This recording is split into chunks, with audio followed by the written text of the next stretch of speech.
right, everybody, please take your seats. It's an incredible honor for us to have today with us the 24th Secretary of Defense for the United States of America, and it's particularly fitting that he would present a Purple Heart to Specialist Hoover here today, as he earned 2 Purple Hearts in the Vietnam Cross of Gallantry as a squad leader in the 9th Infantry Division, where he also earned his Combat Infantryman's Badge.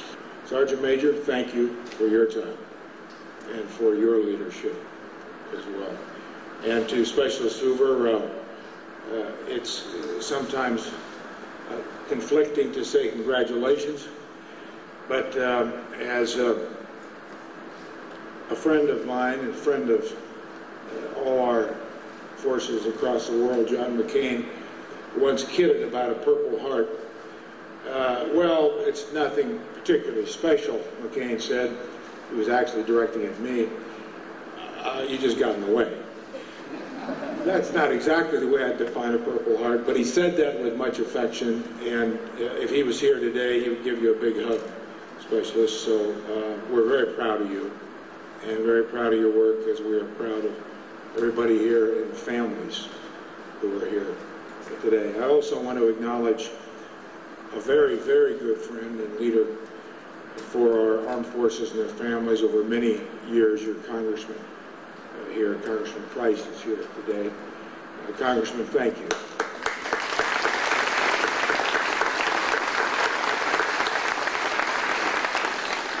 And I know we have representatives from other offices here as well, and please thank your representatives and senators for the work that they do. Speaking of families, we have the family of the year with us today, the Lewandowskis, and I know they have been acknowledged, but I want to acknowledge the Lewandowski family, the family of First Sergeant Evan and Melissa Lewandowski, for what you represent to our armed forces and to our families and to our countries. You represent the best. And these 3 guys right here, now which one is Joshua? Hi, Joshua. You've never looked better. You look terrific. Now that must be Samantha. Hi, Samantha. I like your outfit. Do you have any trouble with your brothers? You do? I know Wyatt doesn't give any trouble. Hello, Wyatt. Hello. He's speaking to the speakers. Good to see you all. Thank you very, very much for what you do and what you continue to do. We're proud of you. Thank you.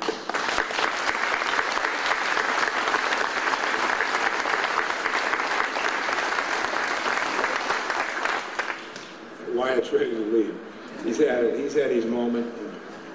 Let me take a minute or two to address some big issues that we're all dealing with in our country and in the world and in your profession. And then we'll open it up, and if you build a platform right, and if you connect with people, if you enable people, you work with people, you mentor people, it's not unlike raising children, it's not unlike education, it's not unlike relationships, it's day to day. And I say that because it's important for you to know that we know it, the President of the United States knows it, as your Secretary of Defense, and I'm very proud to be part of your team. I know it, I understand it, your leaders understand it, those that you lead, because everyone in this room is a leader, everyone here has influence, everyone here touches other people's lives. This is something so much bigger than any one of us, even bigger than our country.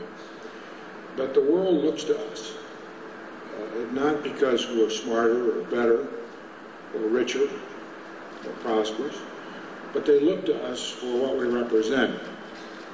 And that's difficult because that's a heavy burden to carry. We can't carry it alone. We've learned difficult lessons over many, many years, that it takes partnerships, it takes relationships, because these problems are so big. And I think all we need to do is isolate on some of the more dangerous parts of the world today, whether it's the Middle East or North Africa, and we start to have some sense of how complicated the world is, how many different interests there are out there. And so tolerance and respect and dignity still anchor the human condition and are fundamental, and that's what we try to address every day and what we try to protect every day, and hopefully give people opportunities to live that kind of life. Now let me take that part of your jobs and now more specifically define some of our challenges within this institution, within the military, within each branch of service. I will begin with the reality we have unwound from one long war.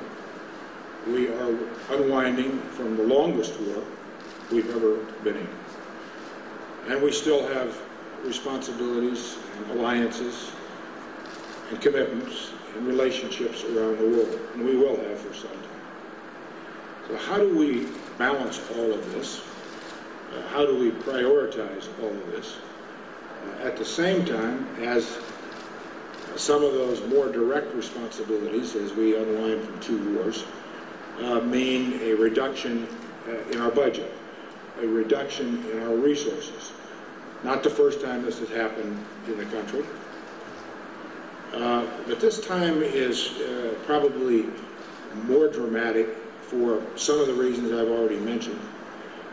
But also, if these dramatic reductions continue on the course they're on through the current budget cap sequestration, this is forcing us to take deeper, steeper, and more abrupt reductions than we've ever had to do.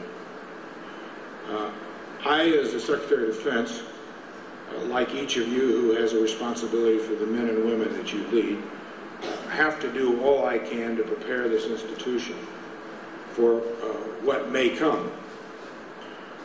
I could not stand back as Secretary of Defense and try to lead this institution based on, well, I hope we'll get a change. Well, I think maybe something will change.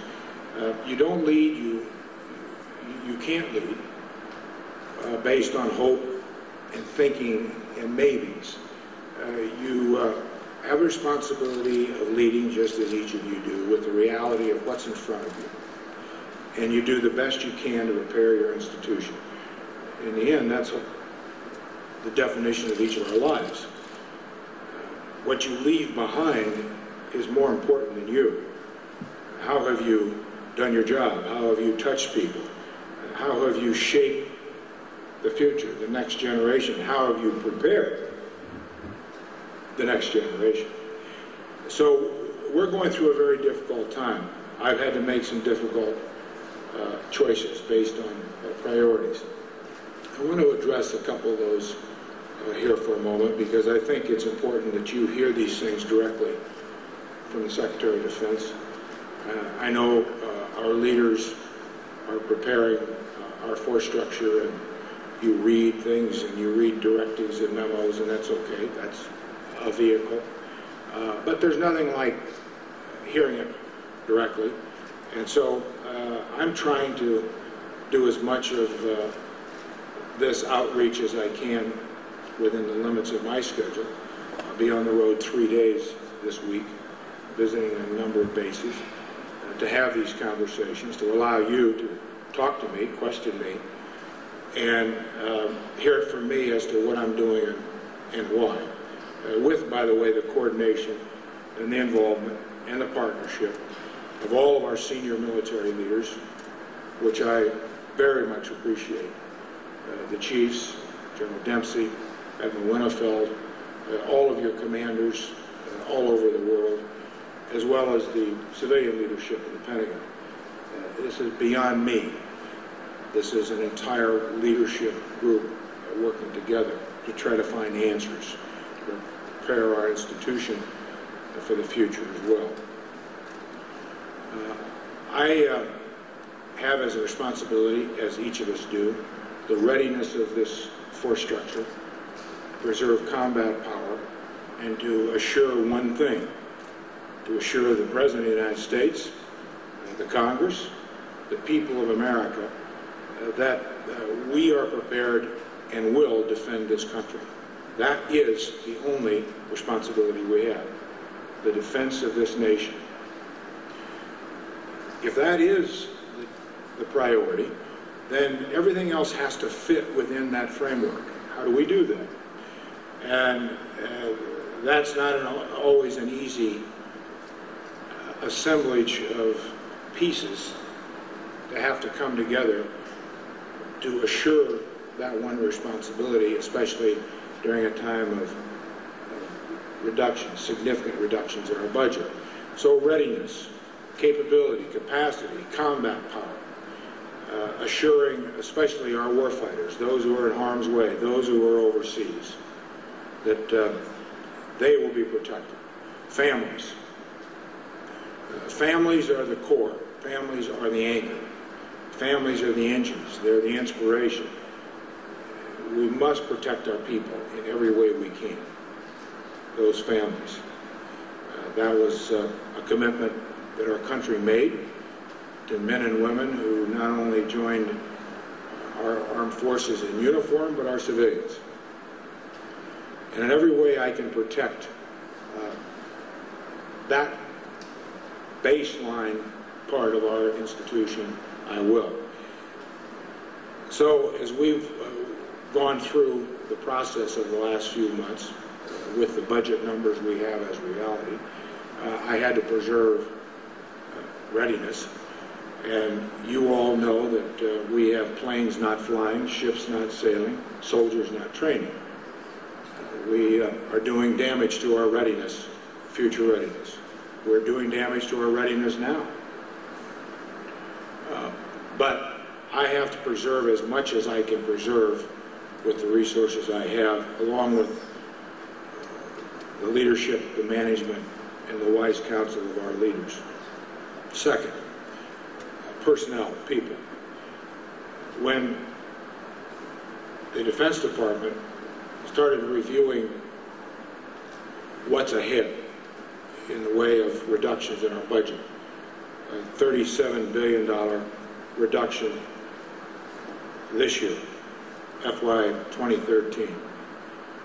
If those budget caps, sequestration continue into fiscal year 2014, beginning October 1st, January 1st, then we start to take an additional $52 billion cut in our budget.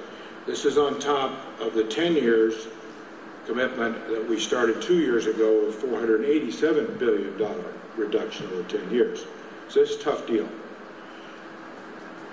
So 3 months ago, as we explored everything, furloughs was the last thing I wanted to do, for obvious reasons.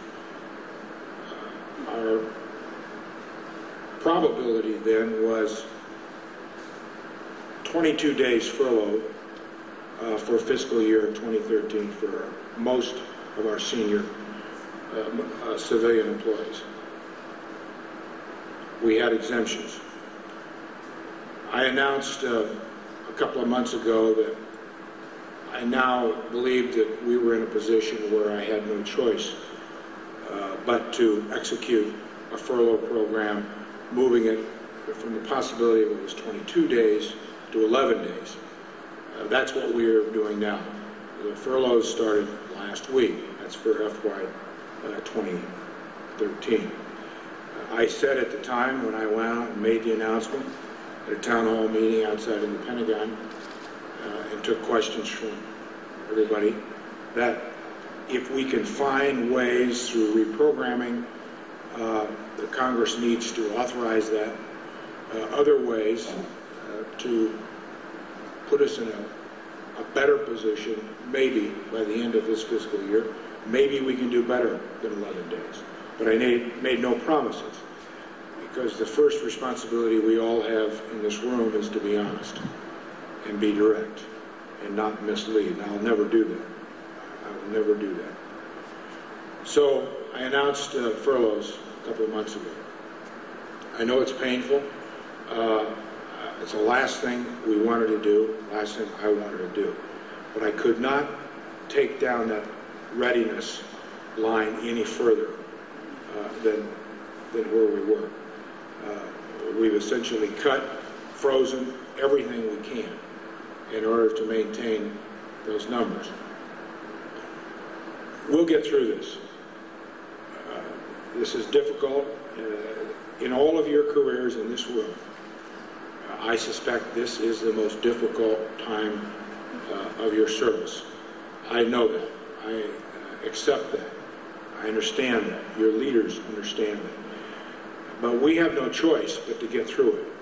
And we will get through it. This institution, its people, the people are the fabric of any institution, are just too good. And our commitment is too strong. It will be difficult. We've got difficult days ahead. But as I said to the chiefs the first morning I met with them on this, we're all going in together, we're coming out together. And one of the things that I give tremendous credit to our chiefs and all of our service leaders is that our service leaders of each individual service have not allowed this problem to break out into tribal warfare, the Army against the Marines, the Navy against the Air Force. That's not happened, and it's not going to happen. Every service is a little different. Each mission is a little different, but we need each other. We can't have the institution we have without each other. Every institution, every individual, civilians, play an incredibly important role in who we are and what we're doing and what our mission is. So I wanted to just generally address this. I don't know what the Congress is going to do with the President here in the next few months, if there can be a new budget agreement reached. I don't know. I was asked at a hearing a couple of months ago on the budget about this, and I said to the congressman who asked me the question, the political side of the House, the policy side of the House, I left that world 4 years ago. I served great privilege in the United States Senate for 12 years. That was my job. That's not my job now. I don't make fiscal policy, don't have anything to do with that. I have a clear responsibility, which I've already articulated. I will give my opinion. I will tell our constituents and the country what I think. I give my opinion to the President of the United States, who's Commander-in-Chief of our services. Work closely with the Congress. We need to work closely with the Congress. The Congress has to be, is, not just constitutionally, but a partner. The Congress has as much responsibility for our national security as the President does. That's the way our Constitution is built. And we work best when we're working together. So that element of the uncertainty that's out there, I will leave that to our policymakers.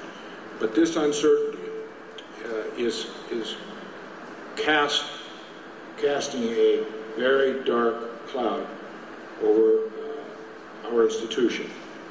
And I understand that. You understand that. But I want you to know I'm committed to working with you, and we will get through it. Whatever comes, we will find the answers and the options to get through this. So thank you for giving me some time. I know it's not a particularly happy message to give, but I do want to leave with one thing. As I said, I'll always be honest with you. I'll always listen to you. And we're going to work through this.